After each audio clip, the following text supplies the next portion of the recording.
News, सच जरूरी है। नमस्कार, MNS न्यूज लाइव में आप सभी का स्वागत है। मैं हूं आपके साथ शीतल। आइए देखते हैं देश दुनिया की तमाम बड़ी खबरें। एक ऐसा गांव जहां के बच्चे आज भी है शिक्षा से दूर, ना ही सड़कें ना स्कूल। बच्चों को शिक्षा से जोड़ने के लिए सरकार अनेक योजनाएं चला रही है, लेकिन कवर्धा जिले में एक ऐसा गाँव है जहाँ के 95% बच्चे शिक्षा से वंचित है और इसका प्रमुख कारण गांव में स्कूल नहीं होना। ग्रामीणों का कहना है कि आसपास 5 किलोमीटर तक कोई स्कूल नहीं है। कांदावानी गांव में स्कूल है, लेकिन सड़क के अभाव में बच्चे स्कूल नहीं जाते हैं। दरअसल हम बात कर रहे हैं पंडरिया विकास खंड के ग्राम रानी टोला की।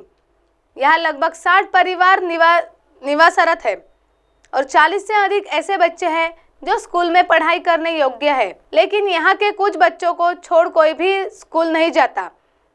सरकार निःशुल्क शिक्षा, गणवेश और पुस्तक सहित मध्याह्न भोजन की सुविधा देती है, लेकिन इस गांव के बच्चों के लिए न स्कूल न दूसरे गांव में पढ़ाई करने जाने के लिए सड़क है। इसलिए बच्चों का कहना है कि वे स्कूल नहीं जाते। वही डीईओ ने जानकारी नहीं होने की बात कहते हुए जांच कराने का आश्वासन दिया है। अब देखना होगा कि इस गांव के बच्चों को शिक्षा की धारा में जोड़ने की शासन और प्रशासन की ओर से क्या कदम उठाए जाते। आइए बढ़ते हैं अगली खबर की ओर। समान नागरिक संहिता पर मौलाना ने मुस्लिम समुदाय से की यह अपील। लखनऊ एक देश एक कानून के उद्देश्य से लाई जा रही समान नागरिक संहिता यूसीसी पर इस समय चर्चा जोरों पर है। विधि आयोग ने यूनिफॉर्मिलिटी पर देश की सलाह मांगी है। पीएम नरेंद्र मोदी ने भी मंच से इसकी पुरजोर वकालत की। कुछ मुस्लिमों को इसका विरोध करते भी देखा गया। आधिकारिक तौर पर किसी मुस्लिम संगठन ने इसका विरोध तो नहीं किया है, मगर मीडिया से बातचीत में कुछ लोगों ने अपनी राय जरूर रखी है। इसी बीच सोशल मीडिया पर एक मौलाना का वीडियो तेजी से जमकर वायरल हो रहा है। दरअसल वीडियो में मौलाना मुस्लिम समुदाय से पूछ रहे कि आखिर आप यूसीसी के विरोध में आगे क्यों आ रहे हैं। मौलाना ने कहा कि किसी चीज पर अपनी राय देने के लिए सबसे पहले तो उस चीज का सामने होना आवश्यक है। जैसे विधि आयोग की ओर से यूसीसी पर कोई ब्लूप्रिंट तैयार नहीं किया गया है, इस पर कोई प्रस्ताव अभी तक पेश नहीं किया गया है। आयोग ने 14 जुलाई तक देश की जनता से राय मांगी है, जिसके बाद प्रस्ताव तैयार किया जाएगा। मौलाना ने कहा कि अभी तो ये भी पता नहीं कि यूसीसी आखिर कैसा होगा। वीडियो में मौलाना ने आगे कहा कि यूसीसी बेमकस की बात शुरू की गई और तमाम तबके को चिंता में डाल दिया गया। मुस्लिम समाज से मौलाना कहते हैं कि आप इत्मीनान रहिए, मुतमईन रहिए, आप अपनी राय देने से जल्दबाजी मत करिए, अपने आप को मजबूत रखिए, घबराइए नहीं, इसमें डरने की कोई बात नहीं। आप इत्मीनान से अपनी जगह पर रहिए, समय आएगा तब देखा जाएगा। पहले तो यह देखा जाएगा कि वह सरकार क्या करते हैं। विभिन्न धर्मों में भी कई ट्रेडिशन है, पहले तो यह तो देखा जाए कि वह सरकार सभी को कैसे एक करते हैं। मौलाना की दलील के कि इस विरासत का कानून जिस तरह से मुस्लिमों में है, उसी प्रकार हिंदू समुदाय का अपना कानून है। बौद्ध धर्म, ईसाई धर्म, परिसियों का अपना कानून है। जब इस मसले पर कुछ स्पष्ट हो जाए तब हम इस पर प्रतिक्रिया देंगे।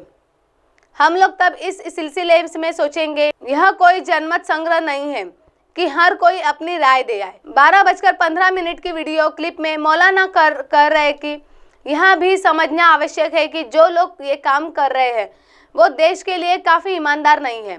ईमानदारी और सच्चाई के साथ ये काम नहीं हो रहा है। आजकल देश में जो भी काम किया जाता है वो सियासी लाभ के लिए किया जाता है।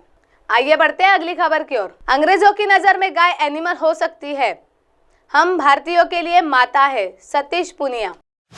नेता प्रतिपक्ष डॉक्टर सतीश पूनिया ने बुधवार को नागौर जिले में परबतसरा के गांव पीहा में गुरुदेव परमार्श गौशाला में गौमात्र भूमि पूजन किया। इसके बाद जनसभा को पूनिया ने कहा कि अंग्रेज लोगों की नज़र में गाय एनिमल या जानवर हो सकती है, लेकिन भारत के लोगों के लिए गाय माता है, जो हम राजस्थान वासियों और देशवासियों के लिए सदियों से पूज्य है। नेता प्रतिपक्ष और बीजेपी के पूर्व प्रदेश अध्यक्ष सतीश पूनिया एक दिवसीय दौरे पर परबतसर पहुंचे। परबतसर पहुंचने के बाद सैकड़ों गाड़ियों और ट्रैक्टरों के काफिले के साथ कार्यकर्ताओं, किसानों और युवाओं ने सतीश पूनिया का भव्य स्वागत अभिनंदन किया। इस अवसर पर भाजपा किसान मोर्चा के प्रदेश अध्यक्ष हरिराम रनवा, भाजपा पूर्व प्रदेश उपाध्यक्ष माधोराम चौधरी, पूर्व विधायक एवं किसान मोर्चा के पूर्व प्रदेश अध्यक्ष अतर सिंह भड़ाना आदि सहित जनसभा में जनसैलान उपस्थित कर रहे हैं। 37 बीघा जमीन गौशाला के लिए दान दी।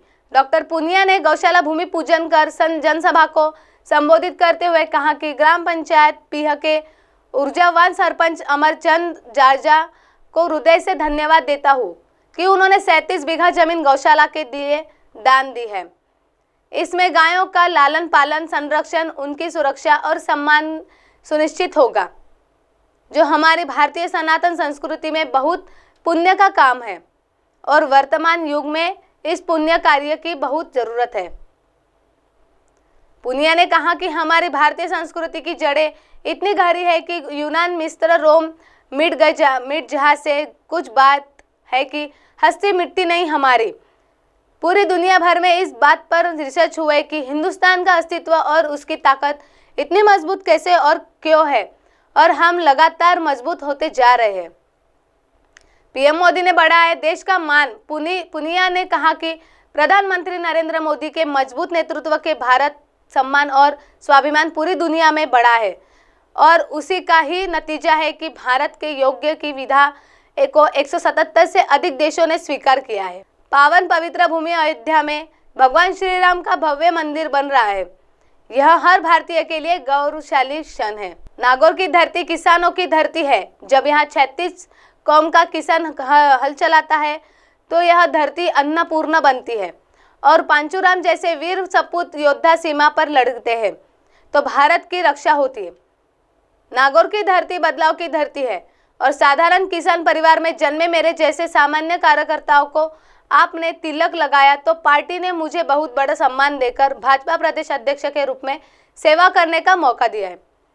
3.5 वर्षों तक इस जिम्मेदारी का ईमानदारी से निर्वहन करते हुए गांव, गरीब और किसान की आवाज कांग्रेस सरकार तक उठाई है और आंदोलन के जरिए निरंतर जनता की आवाज बुलंद की और आगे भी भाजपा की सरकार बनने पर 2023 में राजस्थान के किसानों, जवानों हित में नीतियां लागू करेंगे और बहन बेटियों का सम्मान सुरक्षित करेंगे। समाज 36 कौन से बनता है और जो रूढ़ियां है, बुराइयां है, उन सब से हमें सबको मिलकर लड़ना है और एक अच्छे समाज का निर्माण करना है जिसमें भाईचारा और उन्नत राजस्थान हो।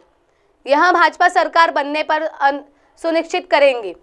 प्रधानमंत्री नरेंद्र मोदी की सरकार ने देश में बुनियाद विकास और वैचारिक मुद्दों का समाधान किया है। अनुच्छेद 370 का निस्तारण हो, अयोध्या में भव्य श्रीराम मंदिर का निर्माण, आयुष्मान उज्ज्वला, जनधन, पीएम किसान सम्मान निधि इत्यादि तमाम जन कल्याणकारी योजनाएं हैं जिनसे देश के गांव और गरीब मुख्य धारा में आ रहे हैं। राजनीति नारों की नहीं, सरकारों की है। भाजपा प्रदेश अध्यक्ष के रूप में है। हम सभी ने मिलकर संगठन को बुद्ध और पन्ना तक मजबूत दी। राजनीति को सिर्फ नारों की नहीं, सरकारों की राजनीति से जोड़ा है और दोनों कोरोना काल में राजस्थान के करोड़ों लोगों की भाजपा कार्यकर्ताओं ने भोजन, राशन, पानी इत्यादि मदद की और मैदान में मजबूती से डटे रहे। अब आप हमारे चैनल को आपके मोबाइल पर भी देख सकते हैं। मोबाइल ऐप देखने के लिए प्ले स्टोर से MNS news TV app download करें। इंस्टा, लिंक, ट्विटर, हाइकुक, फेसबुक और कई सोशल मीडिया प्लेटफॉर्म पर हमारा चैनल उपलब्ध है। आप हमारे चैनल को लाइव भी देख सकते हैं www.mnsnews.com पर। फिलहाल वक्त हो चला है दर्शकों ब्रेक का। ब्रेक से लौटने के बाद देखिएगा देश और दुनिया की तमाम बड़ी खबरें। नमस्कार।